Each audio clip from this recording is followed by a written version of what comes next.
José Eduardo dos Santos, ditador ou arquiteto da paz de Angola. José Eduardo dos Santos foi um engenheiro, presidente de Angola e presidente do Movimento Popular de Libertação de Angola, partido que governa Angola desde que conquistou a independência em 1975. Foi o segundo presidente mais antigo em África, superando apenas por Teodoro Obiang Nguema Bozoko, de Guiné Equatorial. Como presidente, também foi comandante em chefe das Forças Armadas angolanas. José Eduardo dos Santos foi, sem dúvida, a figura que mais marcou a história de Angola pós-independência. Um autocrata discreto, dizem alguns. Um chefe de Estado africano com mais anos de poder, afirmam os outros. Saudações, seja bem-vindo a mais um vídeo aqui no seu canal Biografia dos Famosos. Se gosta deste conteúdo, subscreve-se no canal, ative o sino de notificações para receber todos os vídeos do canal. Deixe o seu like e não se esqueça de sugestão do próximo vídeo.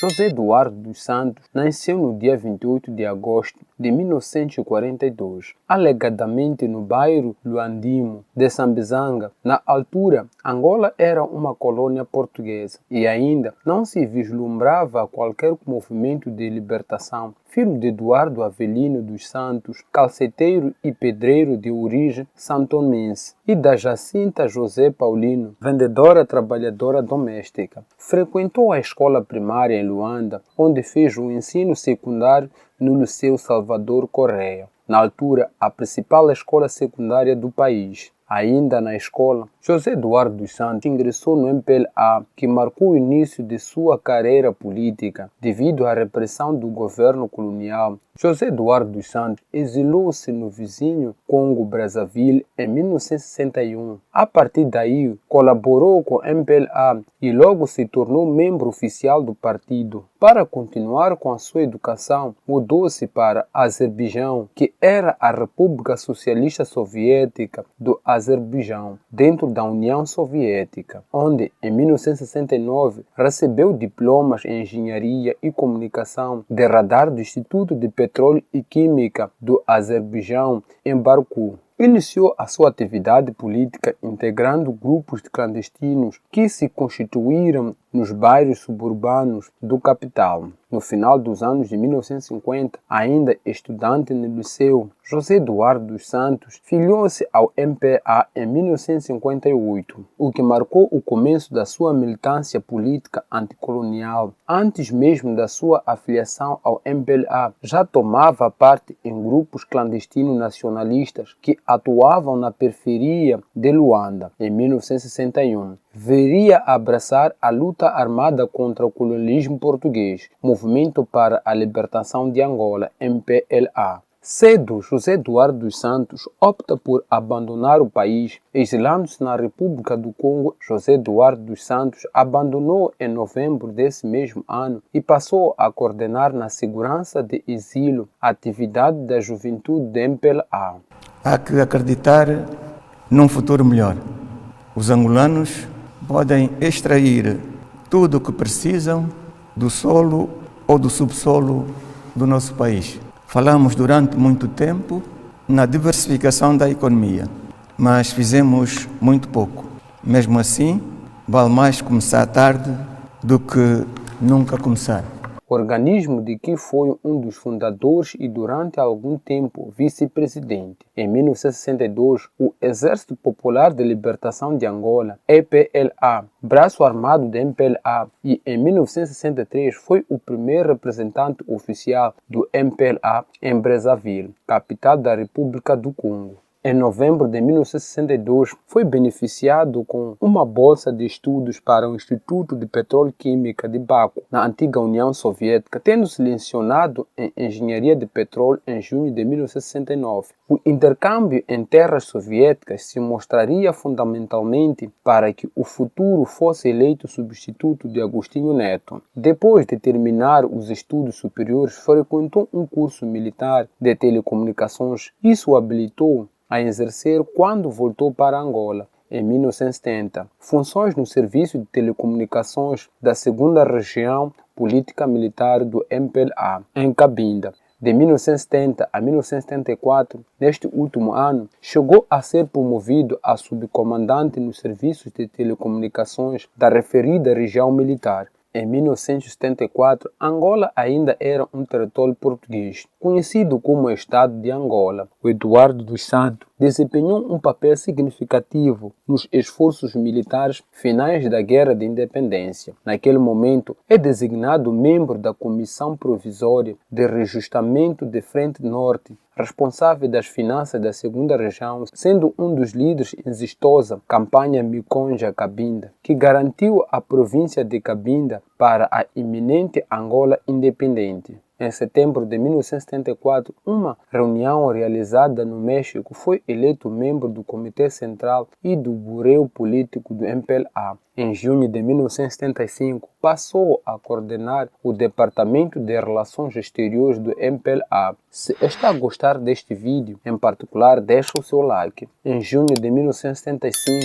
também coordenou nesta altura o Departamento de Saúde do MPLA. Após a independência de Angola em novembro de 1965, o MPLA detinha o poder em Luanda, mas o novo governo do MPLA enfrentava uma guerra civil com as outras formações políticas, a União Nacional para a Independência Total de Angola, UNITA, e a Frente de Libertação Nacional de Angola, FLA. Espera um pouco, ainda vamos contar sobre a guerra civil ao decorrer do vídeo. Mas antes deixe o seu like e subscreve-se no canal. No mesmo ano, José Eduardo dos Santos foi nomeado primeiro-ministro de Negócios Estrangeiros de Angola após a independência e nesta qualidade desempenhou um papel fundamental na obtenção de reconhecimento diplomático para o governo do MPLA. Em 1975 a 1976, no primeiro congresso do MPLA em dezembro de 1977, José Eduardo dos Santos foi reeleito para o Comitê Central e Politburno. Em dezembro de 1968, ele foi transferido do cargo de primeiro vice-ministro do governo para o ministro de Planejamento.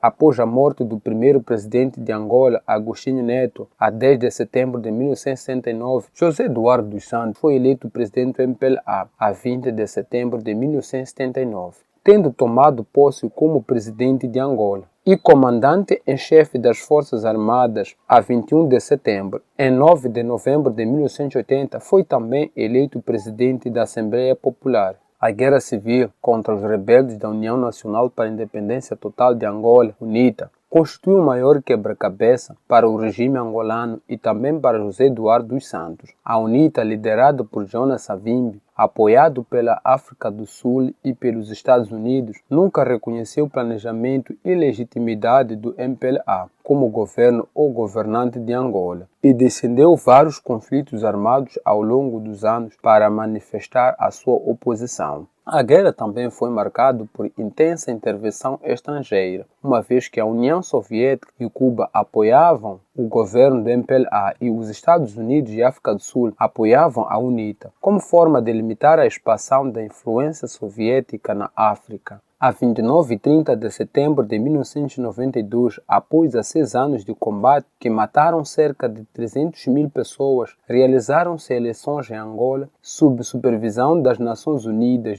José Eduardo dos Santos liderou o campo na primeira rodada com 49,75%. No seu principal rival, Jonas Savimbi, ganhou 40,07%.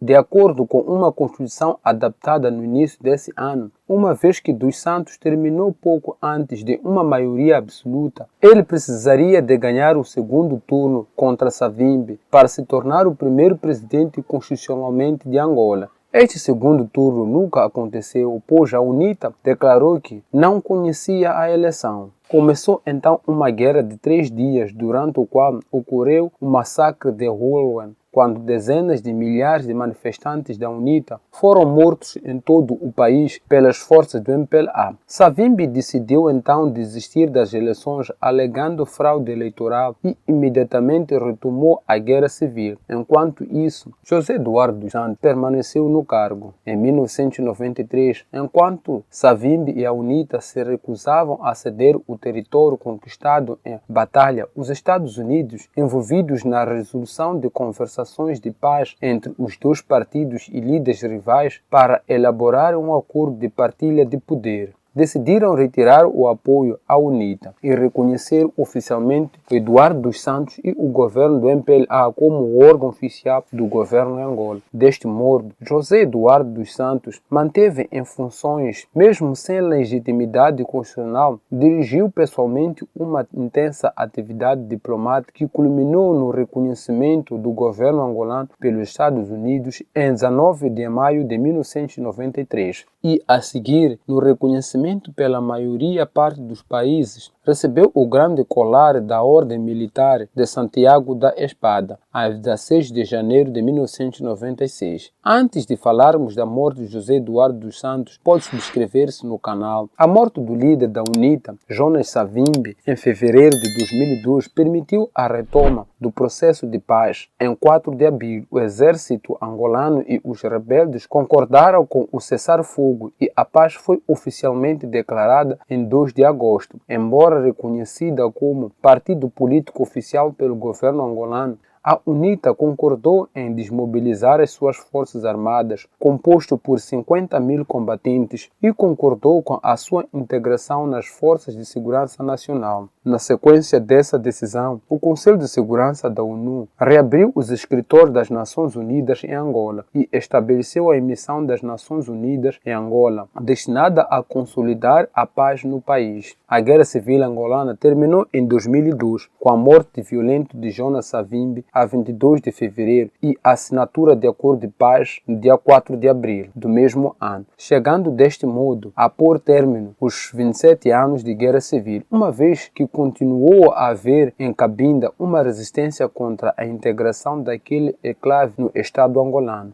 José Eduardo dos Santos concluiu a 1 de agosto de 2006 um memorando de entendimento para a paz e reconciliação na província de Cabinda, formalmente assinado pelo ministro da Administração do Território de Angola, Virgílio de Fontes Pereira, e pelo presidente do Fórum de Cabinda para o Diálogo, FCD, o general Antônio Bento Bebo, no Salão Nobre de Câmara da cidade de Namibe, na presença de governos políticos e diplomatas acreditados na capital angolana, líderes religiosos e tradicionais, para além dos representantes da sociedade civil. Este acordo destinou-se por definitivamente fim à luta armada iniciada em 1975 pela FLEC, com o fim de obter a independência de Cabinda. Nestas eleições legislativas em Angola, em setembro de 2008, as primeiras eleições legislativas desde 1992, o MPLA venceu com 81,64% dos votos, conquistando 191 dos 220 lugares da Assembleia Nacional de Angola. Durante algum tempo, José Eduardo dos Santos parecia ser o candidato do MPLA em eleições presidenciais a serem marcadas proximamente. No entanto, no início de 2010, foi adaptada uma nova Constituição. Esta abandona, por um lado, o princípio democrático fundamental da divisão entre os poderes legislativos, executivo e judiciário, considerando os poderes efetivos no presidente.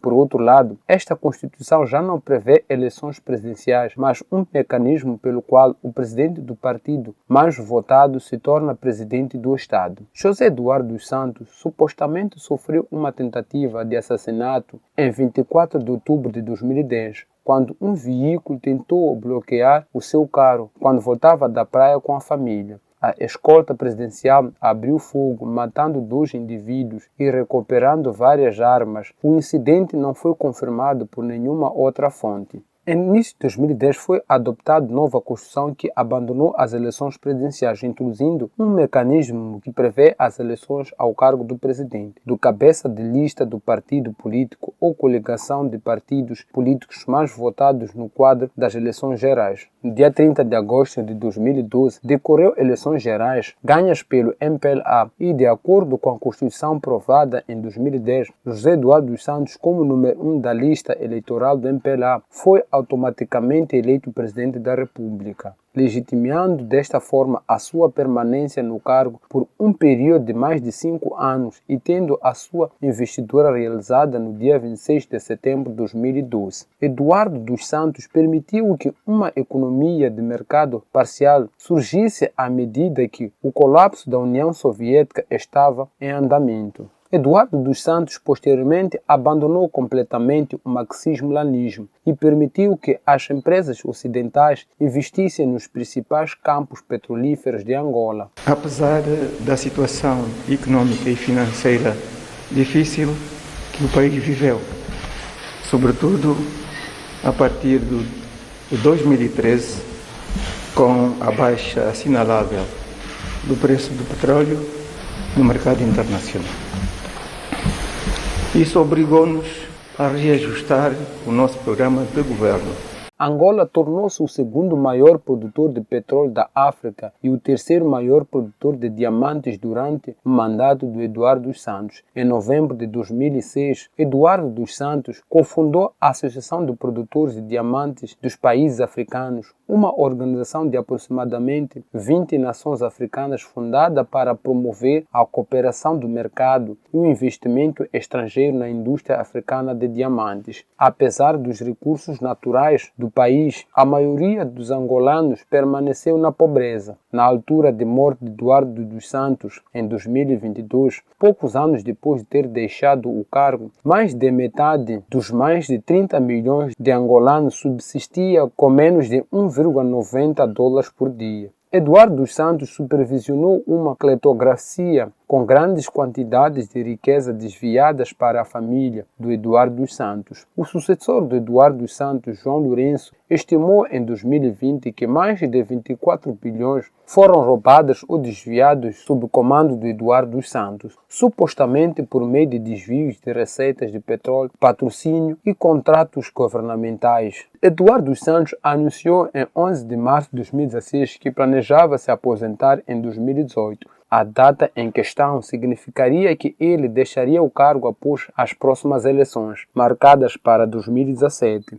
Em agosto de 2016, o MPLA sinalizou que José Lourenço, então ministro da Defesa e vice-presidente do MPLA, poderia ser o cabeça da lista legislativa do partido e, portanto, seu candidato presidencial para as eleições legislativas de 2017, indicando que Eduardo dos Santos se afastaria antes de 2018. Eduardo dos Santos afirmou em 3 de fevereiro de 2017, durante a terceira reunião ordinária do MPLA, que confirmou o João Lourenço como cabeça de lista, com o próximo eleito o sucedendo. Em 26 de setembro de 2017, Eduardo dos Santos empossa Lourenço como presidente de Angola e em 8 de setembro de 2018, Eduardo dos Santos é finalmente substituído por João Lourenço na liderança do MPLA. José Eduardo dos Santos foi frequentemente associado à grande corrupção e ao desvio de recursos de petróleo, em grande parte proveniente da província de Cabinda. Sua família é detentora de imenso patrimônio, que inclui casa nas principais capitais europeias, participações em grandes empresas, sociedades controladoras em paraísos fiscais e contas bancárias na Suíça, um patrimônio acumulado ao longo de décadas de exercício de poder. Seus oponentes o acusam de ignorar as necessidades sociais e econômicas de Angola, concentrando seus esforços em acumular riqueza para sua família, ao mesmo tempo em que silencia a oposição ao seu governo.